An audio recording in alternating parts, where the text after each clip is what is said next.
네, 부산 사갑 이성근 의원입니다. 바로 질의를 들어가도록 하겠고요. 청장님 좀 답변을 짧게 해주시면 감사하겠습니다. 저 PPT 첫 페이지를 보시면 과거에 왼쪽은 대통령 그리고 오른쪽은 당시 법무부 장관이 얘기했던 내용입니다.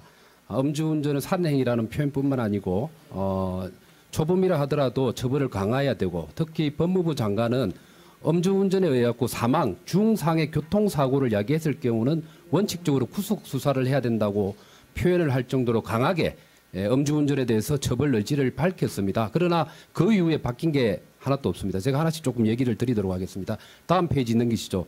이번에 문다혜 씨의 음주운전 때문에 언론에서 부각하고 있는 분석하고 있는 문다혜 씨의 실정법 위반 및 위반 소지에 대해서 이렇게 쭉 정리를 한번 해봤습니다. 대부분이 위반된 사실인데 위반 소지가 있는 두 가지만 좀 확인하도록 하겠습니다. 청장님, 그 문다혜 씨가 택시와 충돌한 것은 음주운전 사고를 냈기 때문에 교통사고 처리 특례법 위반으로 보이는데 그 점에 대해서는 맞죠?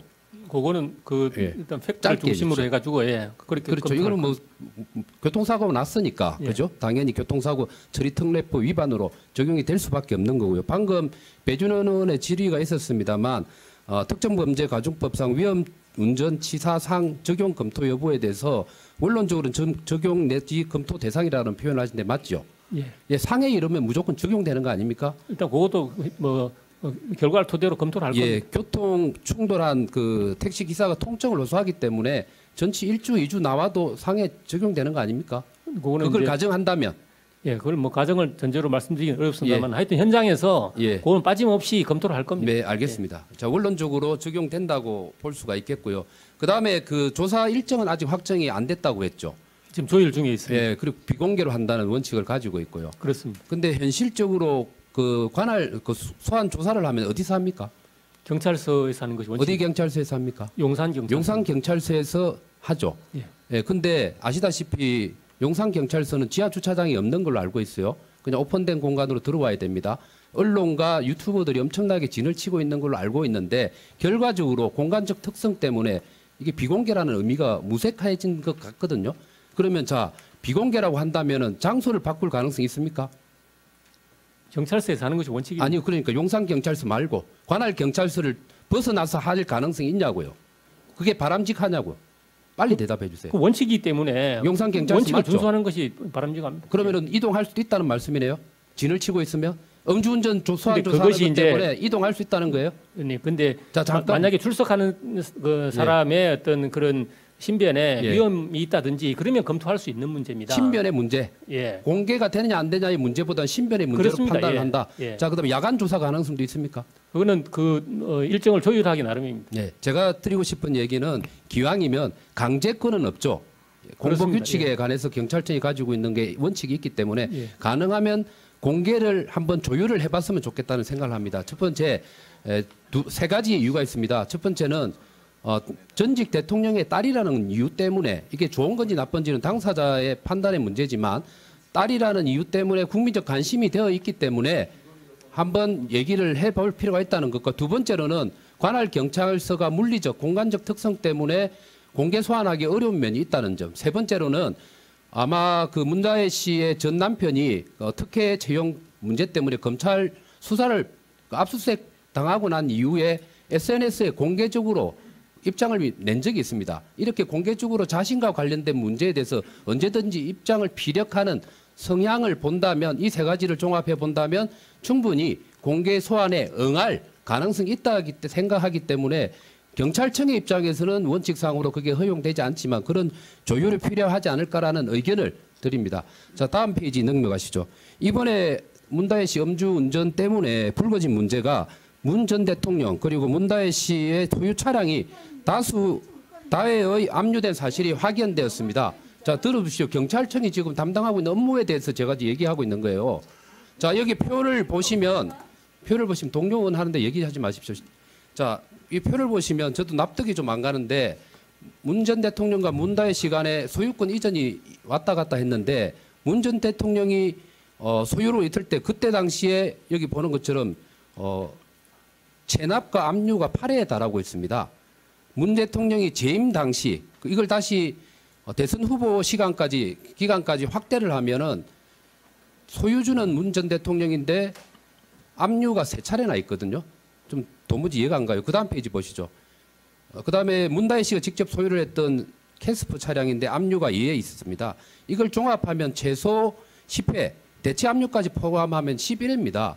그러니까 아버지 명의와 또 딸 명의로 그것도 공직과 그리고 대통령과 대통령 후보 시절까지 포함해서 이렇게 압류와 체납이 많았다는 것 자체가 이해가 안 가거든요. 그래서 저는 문다혜 씨가 이런 표현을 한 적이 있죠. 압수수색 당하고 난 다음에 가족을 건드리면 안 된다.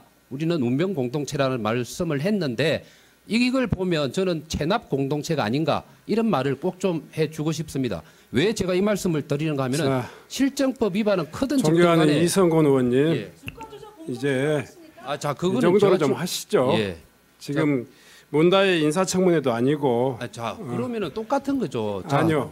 제가 잠깐만 이게 시간 좀 이때까지 그렇게 아니, 해놓고 왜 이제 어때요? 아니, 자, 자, 저희들이 제가 아니, 이 잠깐만요. 국감을 진행하면서 굉장히 엄정하고 이 중립적으로 운영을 합니다.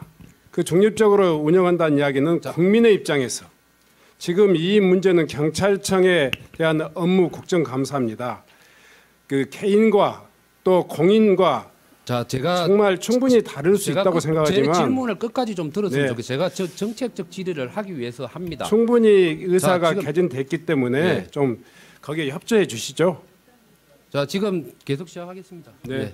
자, 이렇게 습관적으로 과태료 체납이나 압류의 반복은 문제가 많다고 생각을 합니다. 그래서 생계형과 비생계형을 구분해서 비생계형 상습적 체납에 대해서는 자동차 번호판 영치 이런 부분에서 강한 조치가 필요하다고 생각을 하고요. 그리고 경찰청, 행안부, 국토부 이런 관계 부처가 공동의 대응책을 모색해야 된다고 생각을 합니다. 이 점에 대해서 청장님 말씀해 주시죠. 저희들이 이제 체납 과태료에 대해서는 엄중하게 계속해서 납부를 독촉하고 필요한 강제 조치도 시행을 하고 있습니다. 네, 다음 PPT 넘어가겠습니다. 그 이사장님 나와주시죠. 예, 그 다음 페이지를 보면 지금 음주운전과 관련해서 재범 확률과 관련해 가지고 질문을 하도록 하겠습니다. 재범률이 얼마 정도 높아졌죠? 이사장. 예, 도로교통공단 이사장 서울규입니다. 재범률이 42% 내지 한 44%에 이르고 있습니다. 예, 지금 2회 이상의 재범률은 40%가 넘습니다. 그러나 3회 이상의 경우는 20%가 높아지고 있는데 이 부분에 대해서는 다시 추가 질의 때 이사장이 이어가지고 질문을 하도록 하겠습니다. 예.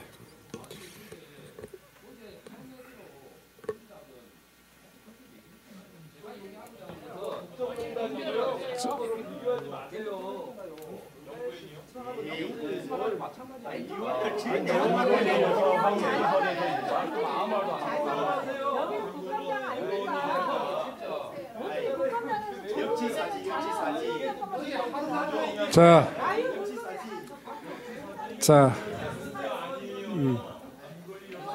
의원님들, 자, 국민들이 보고 있습니다.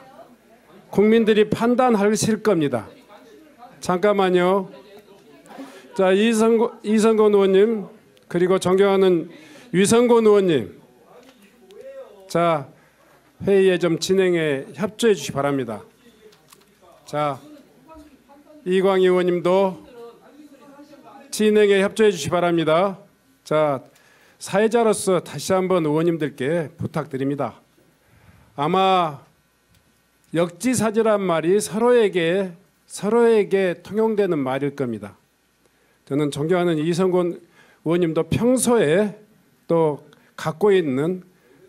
가지고 있는 가치관도 있고 야당 의원님도 마찬가지입니다. 그런데 이건 공적인 업무를 다루는 것이고 또 공인의 처신에 대한 그런 업무를 비판적으로 보는 것은 우리 사회라든가 우리 국민들에게 정당한 그 국민의 대표기관으로서 해야 될 일이라고 생각합니다.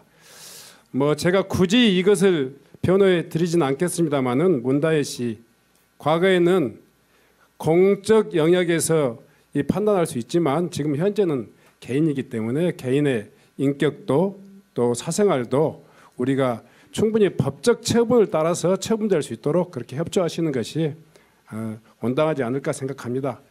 야당도 마찬가지로 공인과 또 공인의 가족에 대한 서로 발언에 대해서는 신중에 신중을 기해서 진행했으면 좋겠다 이런 부탁의 말씀드립니다. 자, 이성곤 의원님, 그 문제에 대해서 또 서로 논란이 됩니다. 그냥 제가 평소에 이성곤 의원님이 회의장에서 이 주장했던 원칙이기도 하고요. 또 사회자로서 위원장이 가지고 있는 원칙이기도 합니다. 예, 아니 충분히 이야기할 때까지 들었습니다. 그런데 그 정도에서 멈추시는 것이 저 맞다고 생각합니다. 자, 다음 질의를 진행하도록 하겠습니다. 다음은 존경하는 이해식 의원님 진행해 주시기 바랍니다. 네, 서울 강동을의 이해식 의원입니다. 잠깐, 네, 예, 이해식 의원입니다.